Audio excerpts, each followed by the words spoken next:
Welcome back. It's Jill again with Laid Back Keto for Boomers. So hopefully you're coming back and you're wanting to learn more and how to start your keto journey. So today we're going to do the top 5 ways to jumpstart and get you into keto very quickly, and hopefully it'll be super easy. So let's get started. So number 1, in my opinion, every day, and this is just kind of a common practice that I do, is we have to set our intentions, right? So we have to get up and we have to say, okay, why are we doing this keto? Why are we doing it?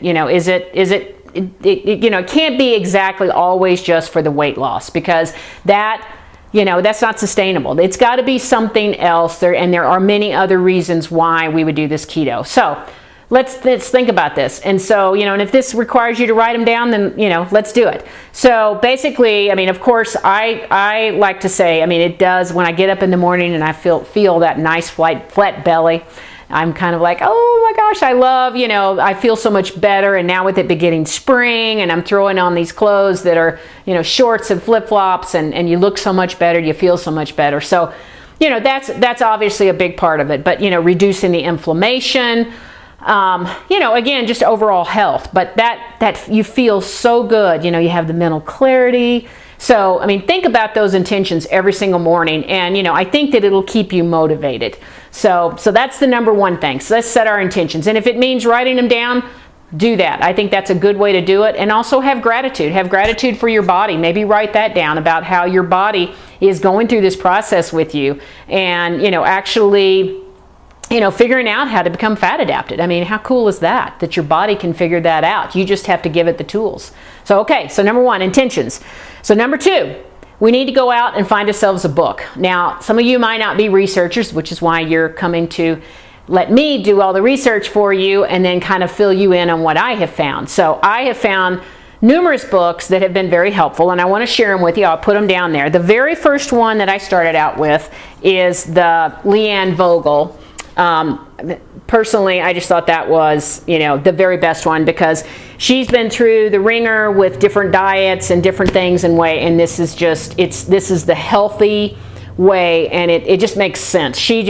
There's a way she can write it down. So good for you, Leanne. And that was my Bible when I first started out. It taught me how not to get the keto flu, what people are so worried about. And, she's got keto aid, things that you drink, because it's mainly you get the keto flu because you don't have enough electrolytes or salt.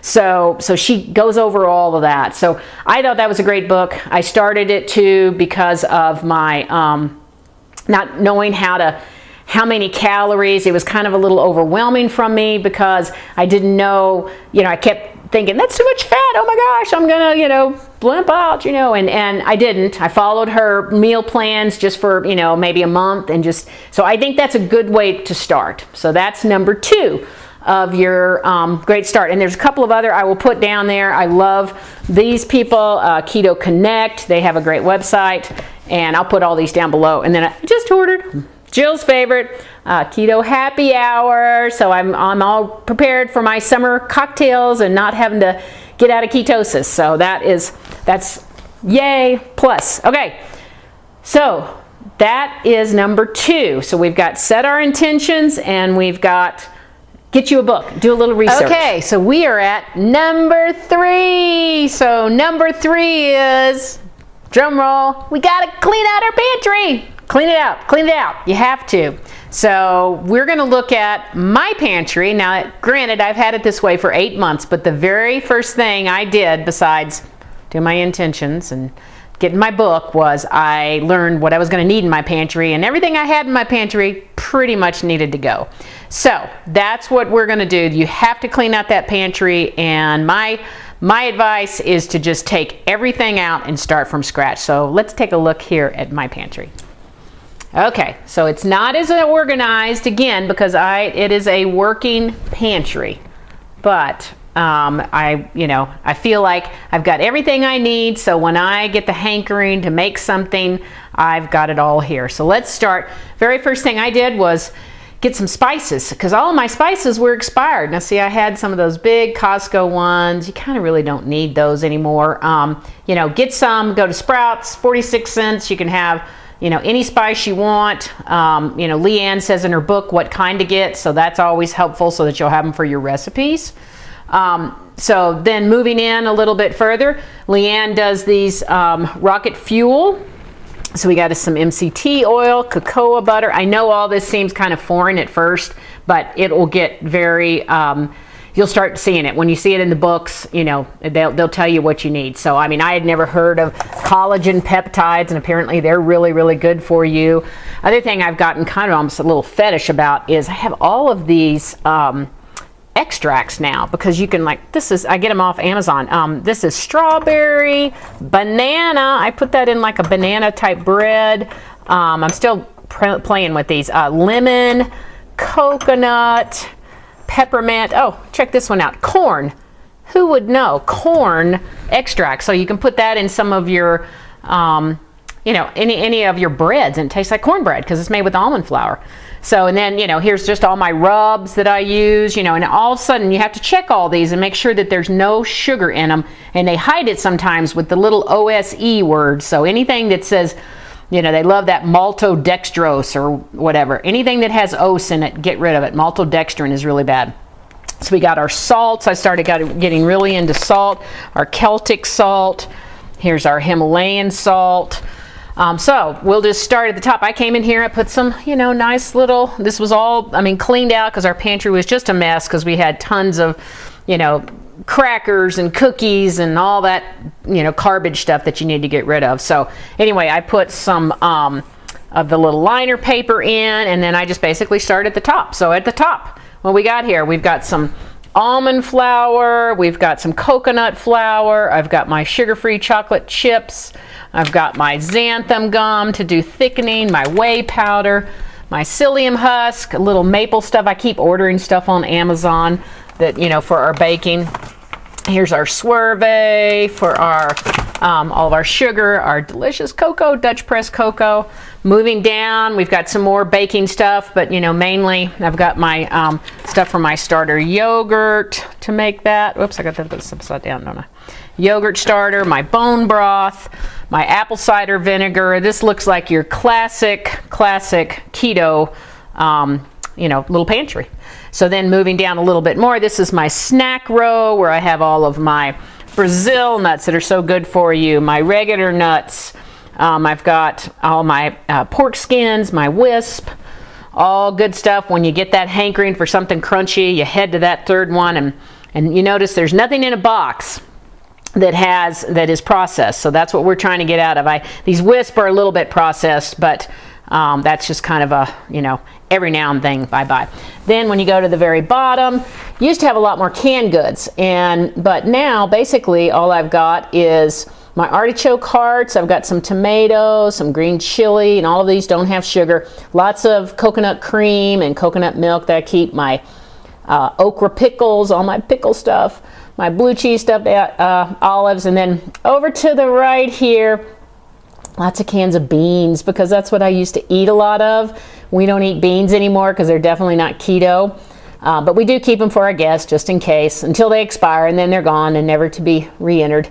And then back there's that apple banana muffin mix my son from Hawaii brought me before I was on keto. So we'll have to wait till he comes, and we'll do that. So anyway, then we've got a couple of Zevia colas, made with stevia, all that stuff. So that's my pantry, and that's what yours needs to look like if you want to be good on this, be able to have your keto available, because that's the problem. People, they get in a hurry, and that's what you have to have.